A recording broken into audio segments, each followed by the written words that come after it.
Robot নগরের দুই বন্ধু।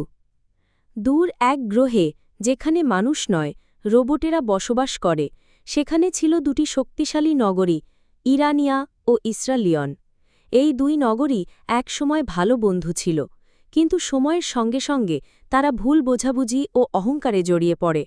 তারা এখন প্রতিযোগিতায় লিপ্ত, কে কাকে টেক্কা দিতে পারে, কে বেশি শক্তিশালী, কার প্রযুক্তি উন্নততর। ইরানিয়ার বিজ্ঞানীরা তৈরি করত শক্তিশালী পাওয়ার কোর, যেটা শহরকে শক্তি যোগাত, আর ইসরায়েলিয়নের ইঞ্জিনিয়াররা বানাত আল্ট্রা ড্রোন, যা গোটা শহরকে নজরদারিতে রাখত। একদিন ইরানিয়ার এক ছোট্ট রোবট ছেলে, নাম তার রিয়া, খেলার সময় ভুল করে একটা পাওয়ার কোর ফেলে দেয় সীমান্তের কাছে। কোরটি গড়িয়ে ইসরায়েলিয়নের ভেতরে পড়ে যায়। ইসরায়েলিয়নের সেনা ড্রোন সেটা ধরে নিয়ে যায় এবং ভেবে বসে এটা হয়তো কোনো গুপ্ত অস্ত্র।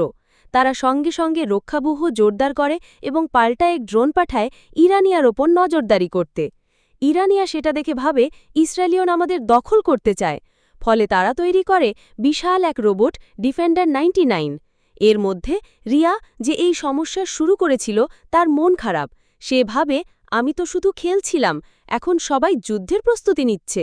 তাই সে নিজের বানানো ছোট্ট রোবট বন্ধুকে, নাম তার টিঙ্কু, নিয়ে এক গোপন পরিকল্পনা করে। রিয়া আর টিঙ্কু একটি শান্তির পতাকা বানায়, যার ওপর লেখা, বন্ধুত্বই প্রকৃত শক্তি। তারা রাতে চুপি চুপি সীমান্ত পেরিয়ে ইসরায়েলিয়নে পৌঁছে যায়।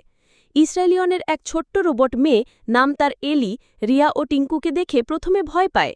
কিন্তু যখন রিয়া তাকে শান্তির পতাকা দেখায় এবং বলে, আমি যুদ্ধ চাই না, আমি শুধু খেলতে চাই,